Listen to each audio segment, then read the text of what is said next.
I see many people afraid to give GMing a shot in this system because it seems too hard from the outset, but you don't actually need to know that much in order to start running games, and that will be the best teacher of the rules.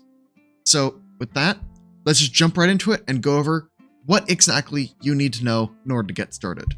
Before this guide really gets started, I just want to present the case for starting at level 1, because level 1 will be the least complex the game is. And believe me, the game is plenty complex. There's plenty of tactical decision to make at level 1, and it will be the least overwhelming for your players. That's right, I'm not saying start level 1 to make it easier on you. I'm saying start level 1 so your players don't have to learn the entire game at once. You, as the game master, can learn things at whatever rate you feel like and just use whatever, but the players need to fully understand their class in order to make tactical decisions. And starting at level 1 is the best way to do that. Trust me, you will not feel starved for choice even at level 1, unlike some other games you may have played. Level 1 is good in this game. But if you want to ignore that, or any of the other advice in this video, that's perfectly fine. I'm just a random guy on the internet. I have no bearing over what you do. Your game, you can do whatever you want with it. That's just my 2 cents. So, what you need to know.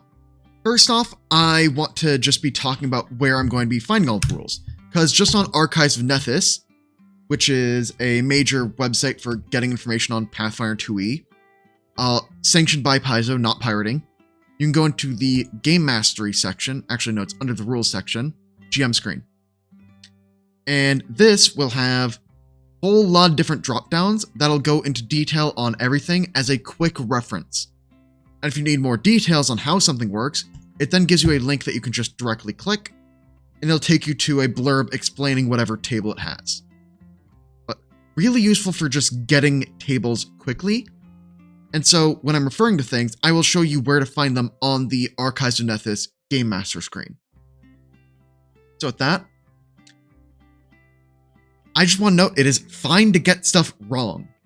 And if you're in a choice where you have no idea where to find a rule, just make a ruling that feels kind of right on the spot and move on to the next thing. You can then correct it between sessions and just let your players know you might get stuff wrong. You might need to say, hey, this ability didn't work the way we thought it did, and let people repick stuff. You're all learning. It's fine. Just don't take the games that seriously to the point where everything needs to be perfect. Perfect can be the enemy of the good very easily. This game does not break if you make a single easy mistake. Honestly, this game can handle some really, really big adjustments before the balance even starts to feel off in the slightest.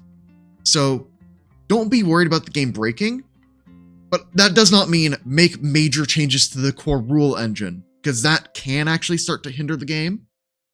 Changing how individual actions work might shift what things are best in the meta, but it won't actually make or break the whole experience, more than likely.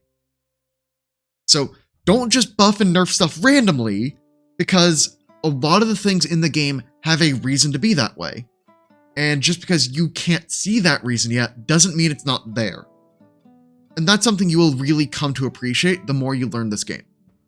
So I'd say, do not buff or nerf things just because one player thinks they feel weak.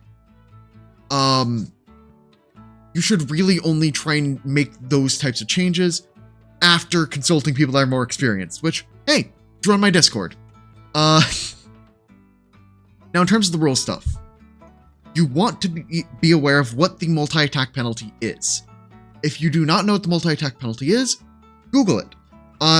It basically says that every attack after the first one has a -5 and then a -10 penalty. So basically, it's bad to just attack a whole bunch of times. And if you're all new to the game, you will need to remind your players that multi-attack penalty exists and that third attacks are almost never worth it. So they need to find something else to do. I also highly encourage you to read your player character's sheets. If nothing else, this should give you a basic idea of what each character is trying to do. And also, you should make sure to ask each player what makes their class unique, Because if they cannot answer that, you are going to have issues down the line. Because this game is complicated enough to the point where the GM cannot track every single rule. So because you are unable to track every single rule, every single thing the players could possibly do, you need to make sure the players are able to keep track of their own stuff. And asking them what makes their class unique is the easiest way to check have they actually done the reading to make sure they know what their class does. If they don't know the answer to this question, help them find the answer and remember it. This is important.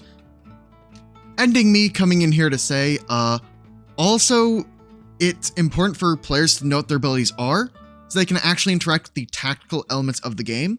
Because if they are not implementing with the tactical elements, they're probably missing out on a lot of the experience that they could have. So making sure that they have enough knowledge to also approach the game from that angle is important for their enjoyment as well as yours. And then I also just want to note common keywords in terms of monster abilities. And I'm just going to hop into Archives of Nethys real quick so we can talk about this. And Archives of Nethys makes it really easy because it has a list of creature abilities, which is just like a category page. It has a lot of different keywords. So you can find basically any keyword monster ability that will not have reminder text in an actual book on here. But also if you go to a random monster stat block that has keyword abilities, they will all be done in the form of a hyperlink. This one does not have reactive strike. Let me just quickly go to monsters. Find one that will have a keyword. Reactive strike will not have its actual text written out, but it is still a clickable link. And all the keyword abilities are kind of like this. Other creatures like the dragon that I just showed, I'm just going to go all the way back to there, will just have all their abilities written out fully. Frightful Presence is another keyword ability, but it isn't a hyperlink for some reason, but still. You need to be aware that these keyword abilities do exist. And generally, these types of keywords are not super common at the low levels.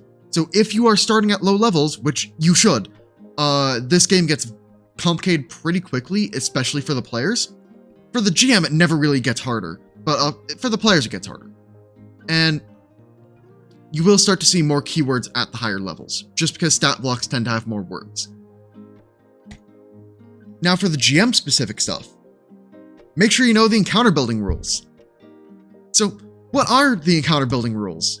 Well, if I go into here and I go into encounter budget, it will then show this table here for types of difficulties of encounters, which doesn't make a whole lot of sense yet. And it shows XP per creature and hazard XP. So let's go ahead and pop open the rule details here. And this will explain what each label for encounter difficulty means. For those of you coming from 5e, 5e's Deadly is this game's moderate. Because 5e's Deadly has a lot of language about the party will need to spend significant resources in order to prevail. It is still unlikely that somebody dies. So that's basically what moderate threats are here. This game also does not rely on resting and adventuring day as heavily as 5e does. A lot of the encounter ratings are designed to be used in a vacuum when the party is at near full resources. It should feel that kind of way. So an optimized party will have fights feel easier than what is normally expected, but that's fine. Given how creatures scale, you will always be able to threaten players. And by the way, extreme threat encounters, super dangerous. They are, in terms of literal definition, a 50-50 chance of TPK for an average party. They are terrifying. So use them basically only as end of an arc type deal. I'd highly recommend reading through the combat encounter design rules here, just because it's helpful to know. But in terms of actually building an encounter, I don't really use any online calculators because I find the math is really easy for me to do in my head. Because you just need to note some standard rules. When you are looking at these encounter budgets over here, note that each player is worth 40 XP in an extreme encounter. And then a moderate is half an extreme, severe is between moderate extreme, and then low trivial are just below that. And so you can use that to kind of scale up for the amount of players you have, all that kind of thing. Then you can go ahead and go into the choosing creatures section. Same kind of rule. A creature provides 40 XP of threat if it's on the party's level, and that doubles or halves whenever you go up or down 2 levels. And then you just fill in the gaps in between, and you have the table built. And from there, you just fill the XP budget of however difficult you want the fight to be, and it basically just works. There are some times when the encounter building math is kind of funky. A lot of it is at the very low levels and the very high levels, because at the very low levels, due to how creature building math works in terms of individual creatures, bosses are even scarier at low levels, and players have fewer math booster tools like buffs, debuffs, etc. to deal with those kinds of more powerful creatures, so bosses tend to feel much stronger at the lower levels. That's just something to kind of note. Don't throw a severe solo fight encounter at a level 1 party unless you're all kind of experienced in the game and know how to deal with that type of creature. And also, if you want to build custom creatures, that's a big topic. I have a guide on this, but it is not something you need to know how to do in order to start GMing. Here's the thumbnail for that guide. iCard at the top, it'll be at the end card as well. If you want to know how to make custom creatures, that is the video to watch. I'm not biased. I made that video because I didn't see anybody else have a video that was on that topic, so really in depth. So, I would also recommend not using player character sheets for your NPC stat blocks, and I have some good reasons for this. First on the list, player characters are complex. There is a phrase in GMing, I think came from the D&D 4e Dungeon Master's Guide, because it feels like that type of advice, and it's that every new player you add slows down combat twice. Once on their turn, and once on the extra monster you had to add to balance out the fight. So, you look at a player character sheet, and you as a new game master, do you think you're going to be able to take turns with that quickly? Do you think you are going to be able to manage that sheet, along with all your other monsters, and do that quickly, without stalling too much time away from the players, without stalling the game out, etc., etc.? If you're just going to try and make a player character as an NPC stat block in order to save yourself time and effort, don't do that. It will not save you time once you're at the table. By making a custom NPC, following the guide that I had on the previous slide, you will save yourself the time at the table when you are being watched. That is the point of prep. So, it is better prep and better practice to just make the few main abilities of a class be the main abilities of your NPC and build it along with the monster guidelines. And also, PCs have more abilities that are individually less iconic and impactful to a fight. Like, if I put a dragon on the table, everybody's scared of its breath weapon. Everybody knows that about dragons. But if I put a player character barbarian on the table, yeah, they have rage. What's their other ability? Rage is just basically a math fixer, and a lot of creatures kind of have barbarian style numbers without rage. So then you're kind of left with, okay, so it has mobility and sudden charge, and has a bunch of other features that aren't quite as iconic as a true monster stat block would have it be. And also, the lifespan of an average monster is 3 rounds. At higher levels, a player character could not showcase all of their feats in 3 rounds. So it might be better to just make a creature with 2 to 3 powerful, iconic abilities that people can remember than make a PC as a villain. And also, the numbers for PCs are range compressed a lot more. Generally with player characters, all of their numbers are going to be somewhere between like low and high. where actual monsters and NPCs will vary from like terrible to extreme, and you can kind of get stuff in between a lot of those areas and have things that veer away from the standard math of the game a lot more. You will particularly see this in armor class, where the armor class of a player character is very much one of like two numbers depending on if they're heavy armor or not. And it makes a lot of those types of enemies feel samey if you do it repeatedly, which is another major issue. It's fun as a one-off encounter though, to just kind of show what it's like to do a PvP type encounter in a normal campaign. But it is a lot of effort, and it has these issues I listed up top in addition to being a lot of work. So don't do it too often. And you need experience to do it well.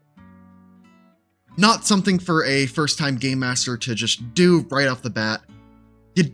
I'd recommend avoiding it unless you have a ton of experience. My next point is that you are not giving out enough treasure.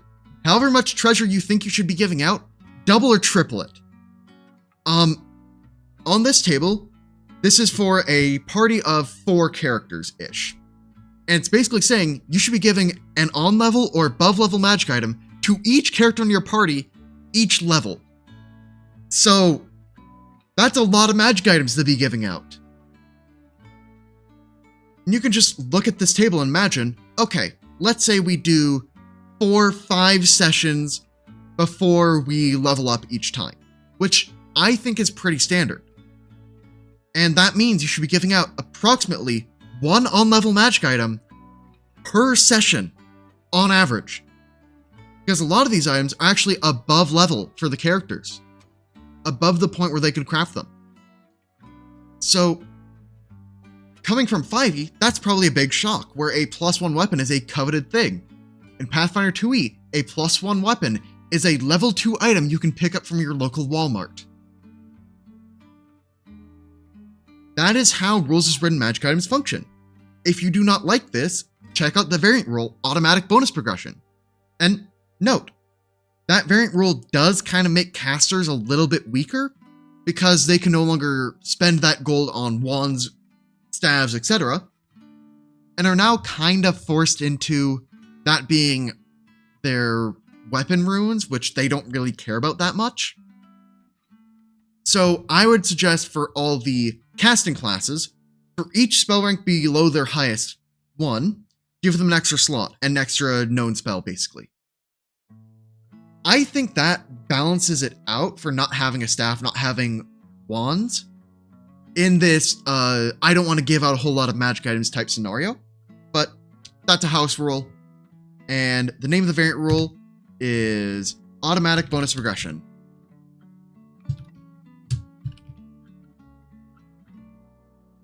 And you can look that up on Archives and Ethos. It's there, much like everything else. But here's the name of the variant rule.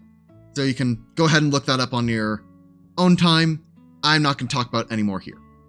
And now, I'm going to give you the final Grumbly Do These Things list. You should have a session 0 to set expectations. Tell your players what your policy is for if you get a rule wrong.